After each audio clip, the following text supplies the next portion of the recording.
We have some catching up to do with you guys since we last left off. When we set off from Norfolk into the Chesapeake Bay, Dylan and I had a growing list full of places that we wanted to sail our boat to and explore. We were looking forward to calm anchorages tucked up in rivers and creeks, exciting weekends visiting family and friends in the city, and exploring many of the towns we didn't get a chance to last time we were in the area. But even though I grew up in the region, I guess I never considered how different it was going to be living out on the Chesapeake during the summer months. And as we sailed into the Annapolis area amidst a heat wave, we did something we never thought we were going to do when we first moved aboard our boat.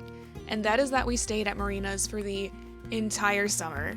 Not that there's anything wrong with staying at marinas. We personally like to keep costs down, so that's why we prefer to anchor out, because it's free, and staying at a marina obviously costs money. But after a couple of days, we realized that we had to get somewhere to run our air conditioning. So unfortunately, we didn't get to go out and do a lot of sailing this summer, but we did get lots of projects done while we were at the marinas, so we at least have plenty of footage to show you of all the upgrades and replacements that we did throughout the summer.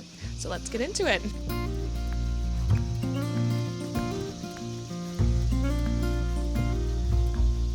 So while we're here in the marina, we're going to use this time to get quite a few projects done. I think today it's going to be a hot one. So I think this morning, while there's no wind, we'll go ahead and get the headsail down, and we'll just do an inspection on that. And I also want to move the pennant. If you remember, I put that at the top, basically just a Dyneema loop. We were having issues with halyard wrap, and it's just all about the angle at the top of the forestay where the halyard comes down. If that's too parallel and it's too long, when you go to roll the headsail in, the halyard wants to wrap around the headstay. So we'll move the sail up, we'll get that pennant down below, and we can keep a close eye on that for any chafe in the future.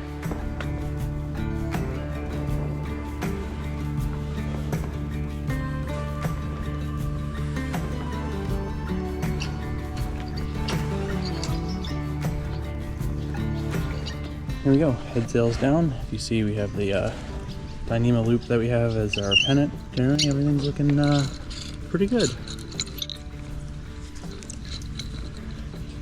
Might need to replace the halyard at some point, but maybe next year.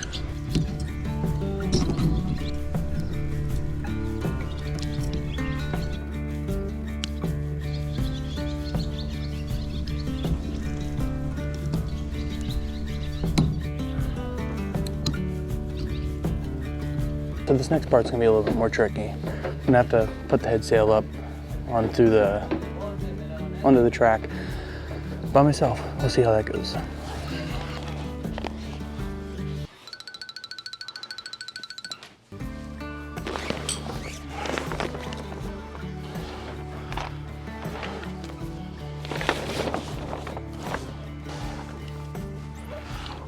Oh, this sucks.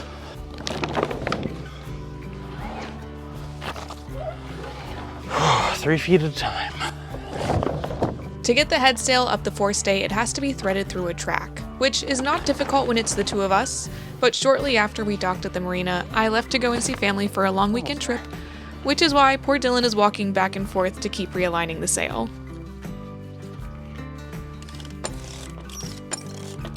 I almost completely forgot about this.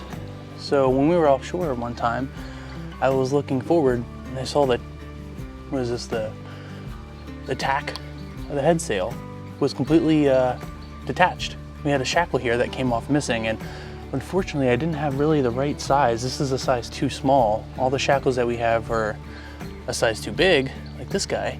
So I need to go ahead and get him replaced with the right size, and also one that I can wire tie, like this one, from coming undone. So it's a good thing I did the inspection today. So we got the headsail situated for today, and I have two more projects I wanted to get done. It's getting way too hot to be outside right now. It's 85 without a lick of wind, so it feels 90 plus right now. That sun is brutally hot. So we're gonna crawl into the engine room, my favorite place. I hate crawling into that engine room. It actually sucks. But we're gonna do some fuel filters and a much needed replacement of our cockpit drain hose. I'll show you what that looks like when I pull it out, but man, that thing scares the daylight out of me. That hose has done its job for way too long, and I've lost quite a bit of sleep over this hose. Could not get this hose in the Bahamas when I rediscovered it and remembered about it. So yeah, let's get that done. It's a 2 3/8 hose that's below the waterline that is deathly dry rotted. Let's go get it out. Oh boy, the engine room. We realized this room could use some TLC. There is so much old wiring and hoses that need to be ripped out of here, but that is a project for another day. Tight quarters in here. Sorry the air conditioning is going because, like I said, blistering hot. So this is the cockpit drain hose, and you can see just how dry rotted she is.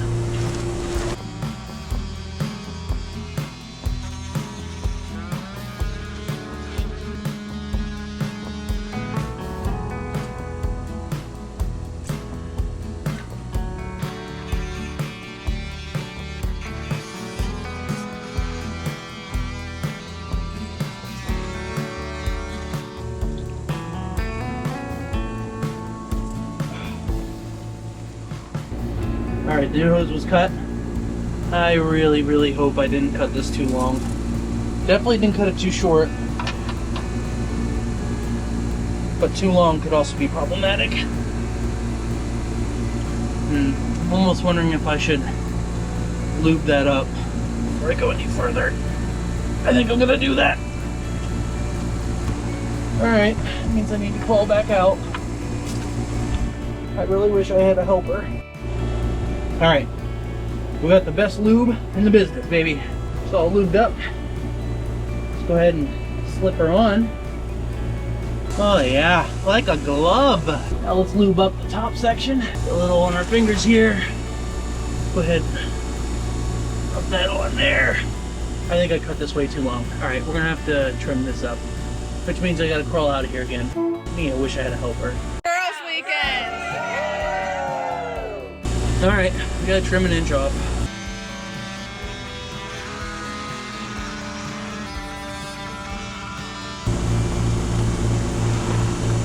Alright, she's on. Woo!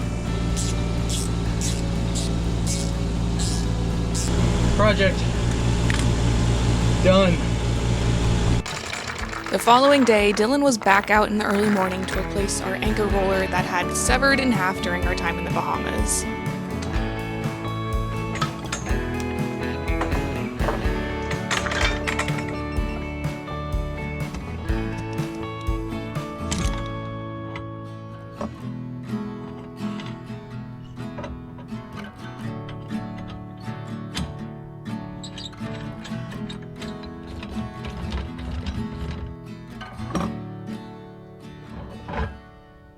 And after a busy weekend for Dylan making repairs around the boat, and me catching up with family, we rolled into the work week and hunkered down below as the temperatures continued to rise while another heat wave fell over the area.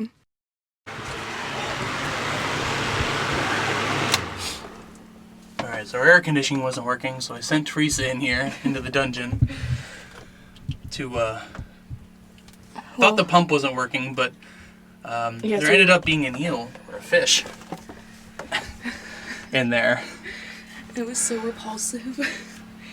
I mean, I can be a little queasy sometimes, but I don't know what it was about, like, pulling the line apart and then this like, fish being in there, but I almost got sick.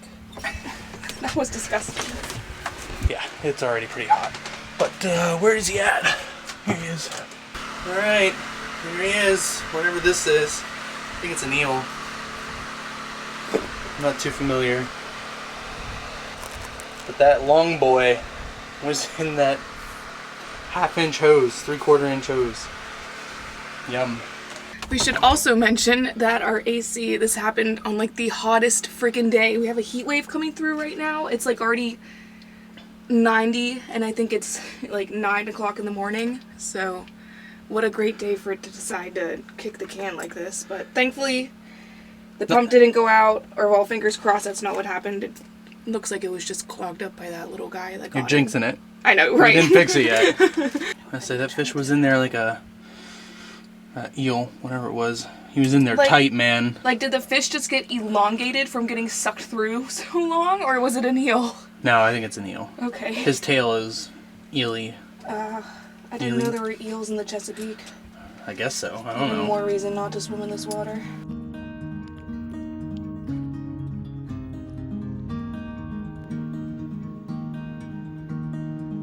Bit of a rainy day here at the marina, so making a sausage and pepperoni roll. And somebody was just keeping an eye out on what I was doing. I think someone's a little interested in it. Let's get this rolled up. Let her do one last rise, and we pop it in the air fryer.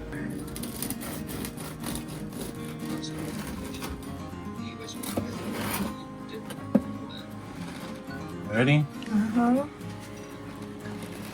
Oh, that looks so good. All right, so my half, your half? You're both my ass. I'm currently up in our forward head. I just got done cleaning up here, but the big project today is that we are converting our toilet over from saltwater to freshwater. It was due to be rebuilt anyway. The joker valve was in need to be replaced, so really looking forward to this project. While using a pump that pulls water from the outside is great because you don't have to pull from the fresh water tanks, using salt water can cause odor and buildups in the hoses. As the water sits in the lines, the bacteria in the water breaks down and produces hydrogen sulfide, which has a lovely smell similar to rotten eggs. Not only that, but combined salt and urine creates calcium deposits that are a concrete-like matter that can build up in the system, leading to narrow pipes and blockages. Since the flapper valve was starting to become an issue, we felt that it was the perfect time to switch over to a freshwater pump to help prevent these issues from occurring. This is such an awkward angle. Come on. Alright, I think everything is loose enough now where I can do the rest by hand. I'm sure I don't need the gloves for this part. I feel like all I'm doing is just getting my hands nice and sweaty, but I'd much rather be safe than sorry. All right, now I need to think about like what's going to be the best way to go about this to make the least amount of mess. So I don't know if I want to take the nuts off the back here and then loosen it all bit by bit and then try and take it out as one part. I might try and do that. All right, so we got 2 nuts on this back plate. So far, the only thing that has been smelly was the salt water that came out of one of the hoses.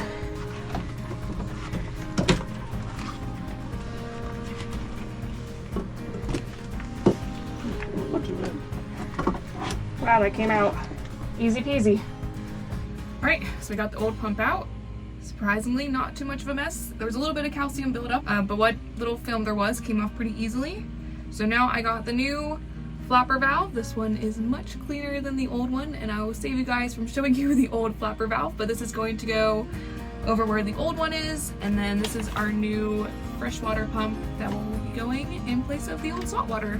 Super thankful that it wasn't as messy as I thought it was going to be.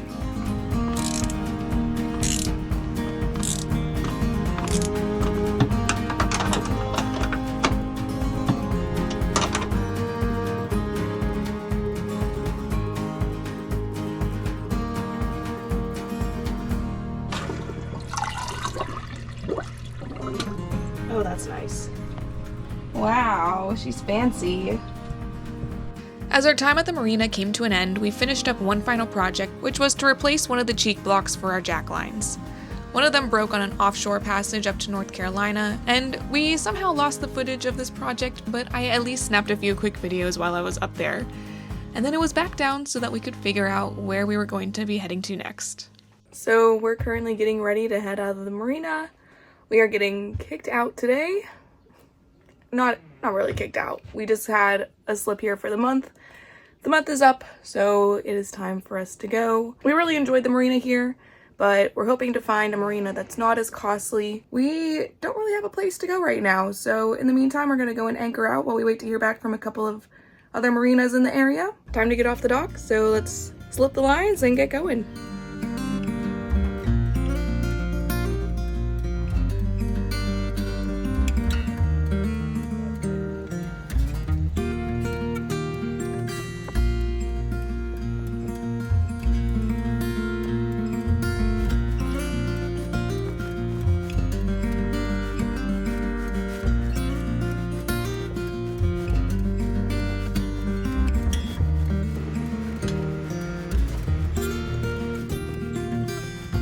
After our quick sail to Quiet Waters Park, we dropped anchor just in time for some afternoon showers.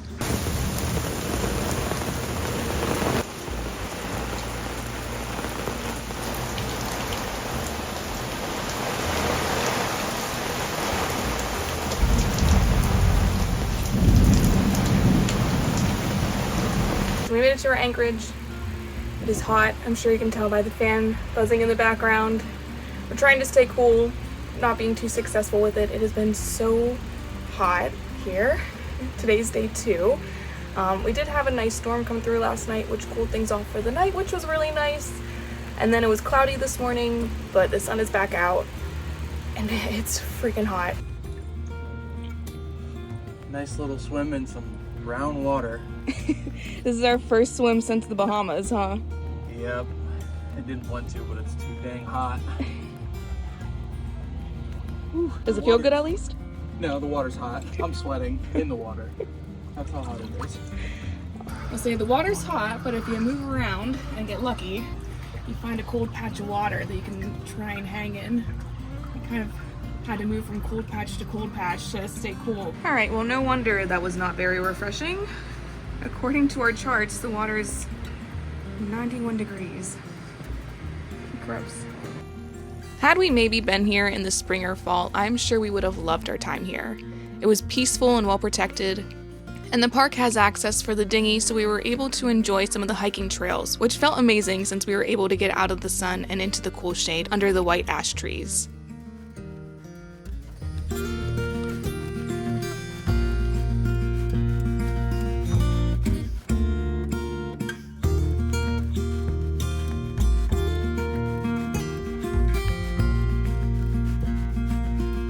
Thanks for joining us for this video, and if you're enjoying the videos, consider subscribing, and we'll see you in the next one.